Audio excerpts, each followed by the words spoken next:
Hi, I'm Cassie from Me Time. This is a mini tutorial about how to put together a quilt top with sashing, cornerstones, filler blocks, and borders. I'll be demonstrating these techniques with the Perfectly Pieced 2023 Sampler Quilt. Alright, now that you have some 4 patches, we're going to show you how to stitch your rows together. The first thing we're going to do is gather our other 4 patches that are in our row. So these are my 3 that I'm going to put together in this quilt for this demonstration.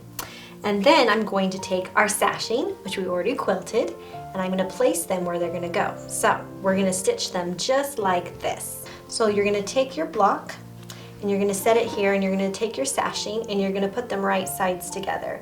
And what we're going to do is line up that sashing as best we can, remembering that you're going to have a 1/4 inch over here that's going to go in a seam and a 1/4 inch over here. So when you're lining up your batting, you're going to want that about a 1/4 inch away from each side so that you end up with this batting right where you need it.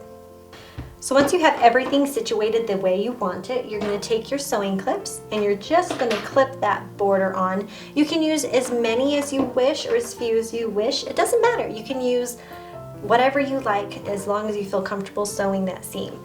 And then we're going to take this and I'm going to flip it to this side. Reason why is I know my blocks have that 1/4 inch seam line already in the anatomy, and so I can stitch directly on that line and I don't have to kind of guess on my 1/4 inch seam. So we're going to take it to the sewing machine and stitch it. We'll just line it right up.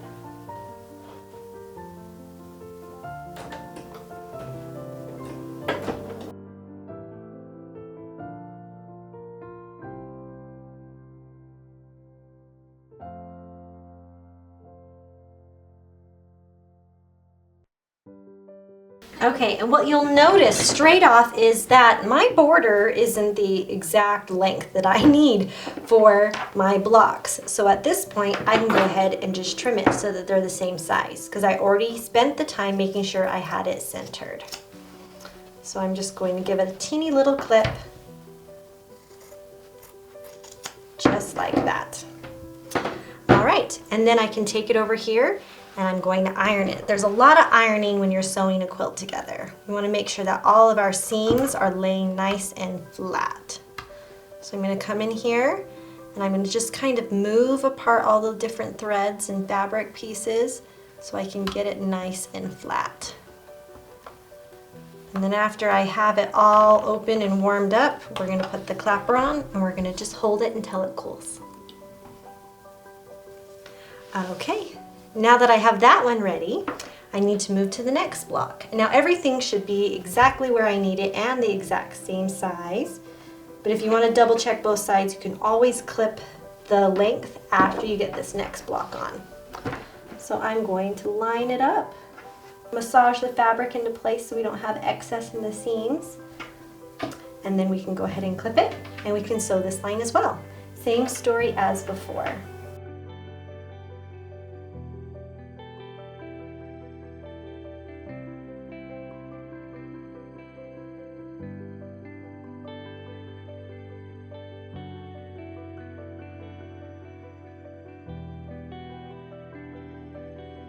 And then we'll take it over here and we'll iron it. And that's kind of the continuous pattern. It's to sew a seam and then iron it flat. And after it's all warmed up, then we're going to use our favorite clapper and make sure that seam stays nice and flat. So after you get your seam nice and flat, go ahead and flip it over and make sure you like what you see. If you do, then go ahead and grab the next sashing and line it up. Now this one wasn't sewn yet like the last one, so we're going to do what we did in the first one. And we're going to line it up and make sure that we have this about where our 1/4 inch seams are going to be. That way we avoid getting the batting in our seams. Once we like where it is, we're going to clip it in place.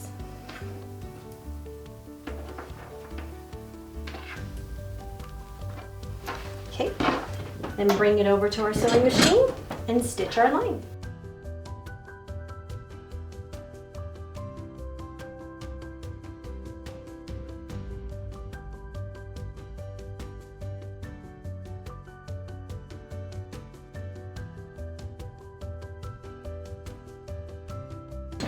Then I'm gonna iron it.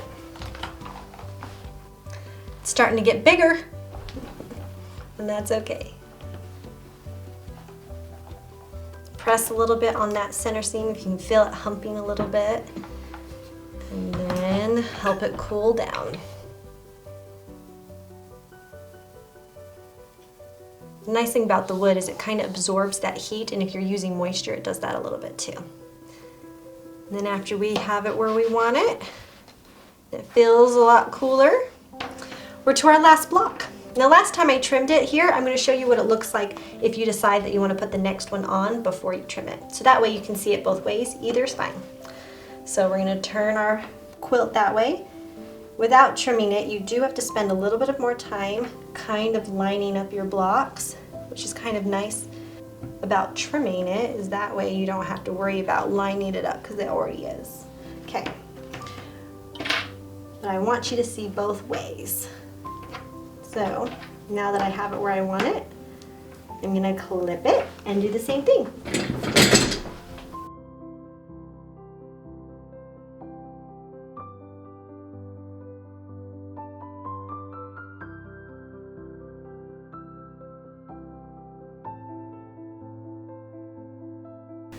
We're going to open up our seam.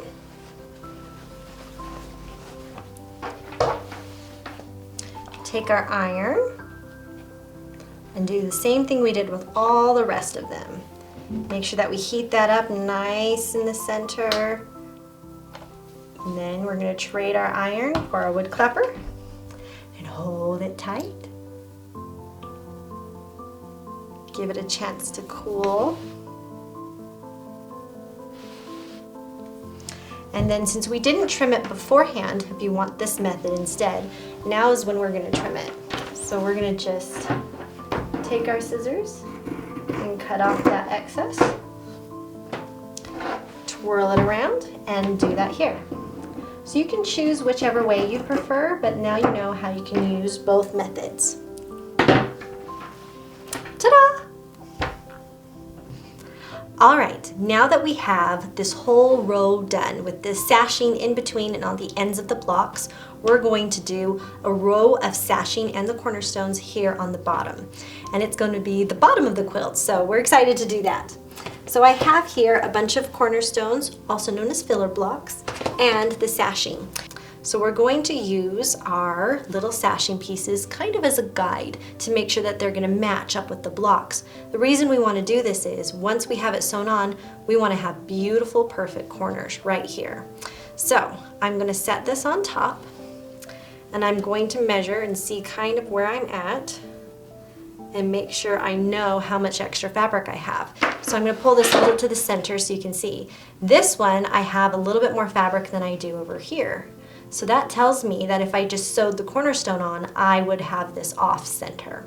And I don't want that. So I'm going to use my batting as my guide on here. And I'm going to actually measure and cut a 1/4 inch on here. I'm going to just scooch that for a minute because we don't need it at the moment. I'm going to take my water-soluble marker and my ruler that shows me that 1/4 inch. And I'm going to set it right against that batting, right here. And I'm going to draw my line, because I need a 1/4 inch seam, right? I'm going to swing this around and do the same thing on this side. My batting was correct when I measured it, so I know I need a 1/4 inch seam.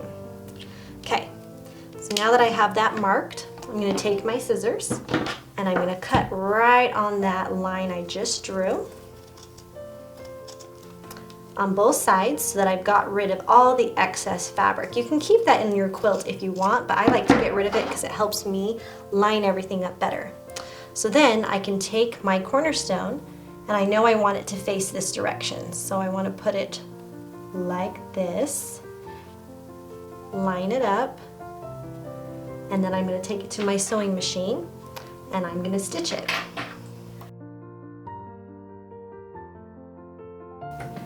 Okay, so then we're going to take it out. I'm going to trim some of those excess threads because we don't want them hanging out everywhere. Bring it back over here and we're going to iron it just like we did with all of the other sashing. We want to make sure that all of our seams are laying as flat as possible. We'll put our clapper on and cool it down, making sure it's nice and flat. And then we're going to do the other cornerstone on the opposite side. So I always double check. That's the direction I want it. Okay, I want it that direction. So I'm going to put it on just like that.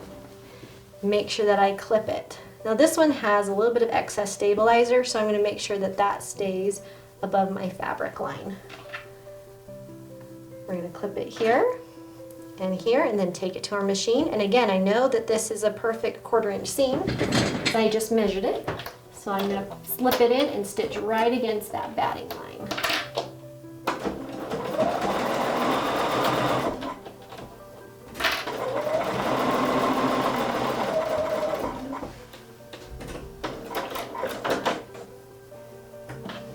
All right, we're going to iron it, and then we're going to re-look at our block and make sure that we have it lined up as best as possible. Cool that down.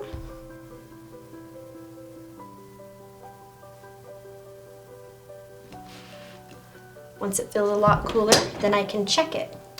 Okay, that looks like it's going to line up pretty good once it's in the seams. So then I'm going to carry on and do the same thing with the next one.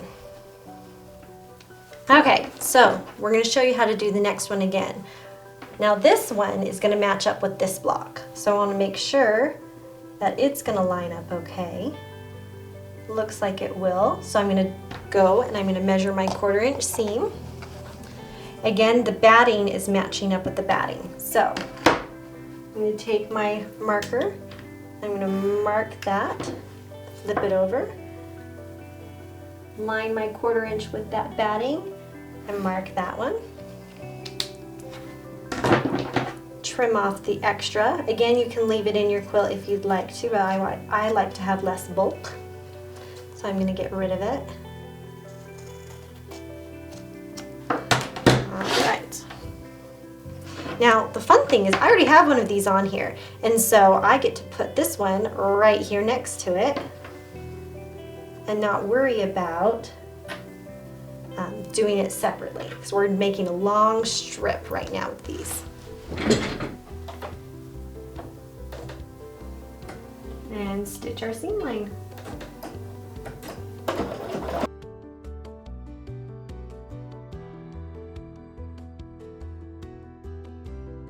And then same story, we're gonna give it an iron. Open up that seam, press it really good, and then put that clapper on there so we can cool it down and get it laying flat. All right, and then we can double check it. Are we lining up the way we want to? So far, so good. So we can stitch the next cornerstone on and finish this strip. Okay, after you have your last row of sashing and the cornerstones all sewn together, we're going to take our row above and this row, and we're going to flip the sashing row upside down and line up all of our seams with all of our sewing clips. Now, it is okay to use as many clips as you want, or pins if you prefer. Just throw them all in there. It's all about getting everything to line up as perfectly as you can. So I'm going to take my sewing clips and I'm going to clip away and make it look all nice and straight and lined up as best to my ability, and then we'll sew it. So one thing I like to do when I am lining up all of my seams is I start with lining up the cornerstones. And I make sure that I have a clip or two on either side so that I get those seam lines exactly where I want them. And then I'll go back and add clips in the middle.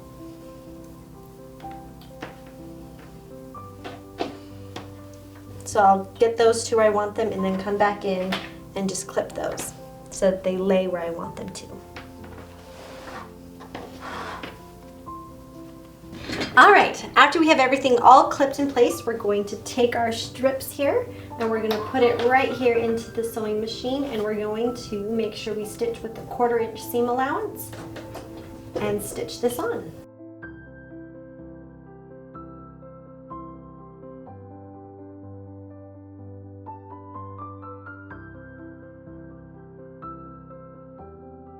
All right, now that we have that long strip sewn, we are going to take our iron, and just like before, we're going to iron it nice, and then with our clapper cool down the seams. This is very important so that we don't have bulk and we have everything laying really nice and flat.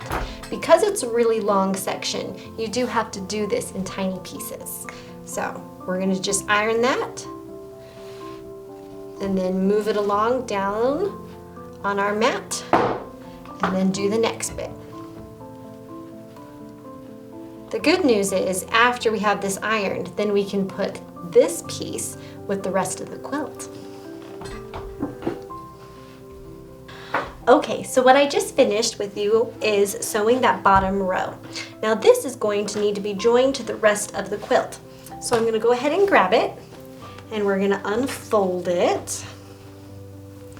And then we're going to do what we just did with the last row, is we're going to line everything up. I think I'll just twist it this way so that we can attach it. And we're going to use as many clips or pins as we feel necessary. And we're going to just flip those right sides together, then I'll twirl it around, and I'll begin clipping it all in place. And we just line up those seams. It helps to line up those cornerstones and then everything in between. Okay, now that this is a bigger piece, you are welcome to spread it out if you have room, or if you don't have a ton of space, you can just lightly roll the quilt and let it kind of hang out over here. If you need a little bit more security that it's not going to go anywhere, you can always take your slap band and just let it kind of cup that quilt. And then come over here and you can let it cup the quilt that way too, so then it just kind of keeps it there, and then it's not going to roll away and go anywhere. All right, I'm going to stitch this line and then we'll see how this looks.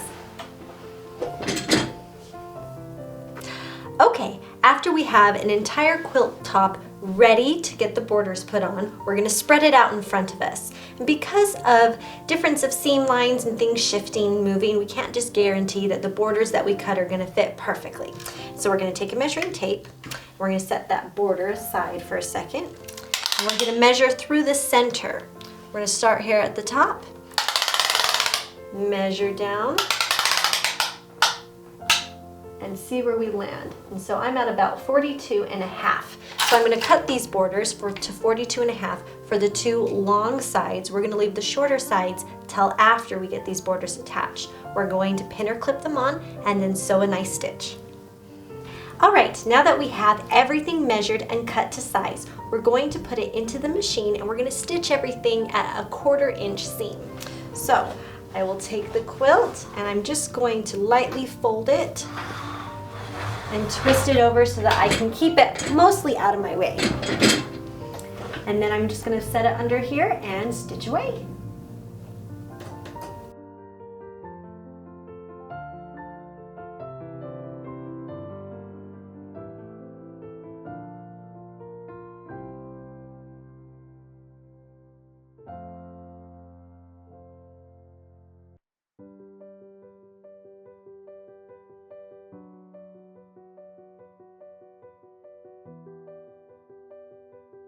So when you're stitching a quilt that's bigger, it is important to keep moving it along with you so that you don't have a drag going on, because then you're going to stitch kind of at funny angles. So as you're stitching, make sure you keep shifting the quilt forward.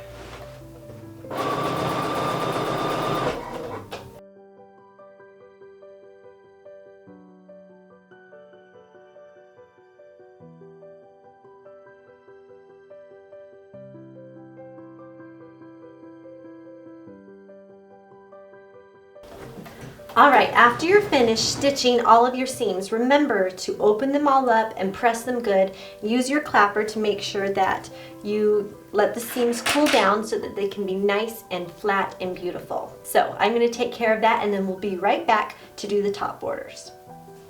So what we've just done is we've sewn both of the side borders on the long edges of the quilt. And because those are sewn on, we need to measure again. So we're going to take our measuring tape and we're going to put it on the side here and then measure all the way across So I'm at about 39 1/4. So that's what I'm going to want to cut my top and bottom borders to, and then I can stitch those on. So now that we have everything clipped in place, we're going to stick it in the machine and stitch with a 1/4 inch seam allowance.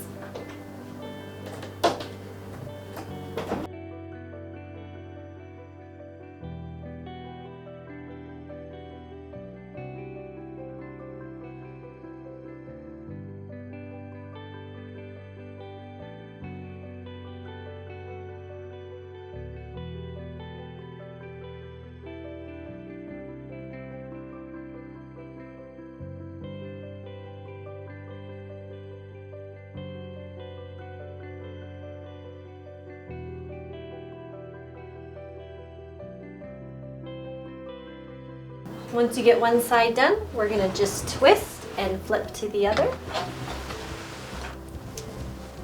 And you can just fold up the one end so that it doesn't hang out too far, and then just adjust this one so it can be put in the machine, and we can sew another 1/4 inch seam allowance on this side.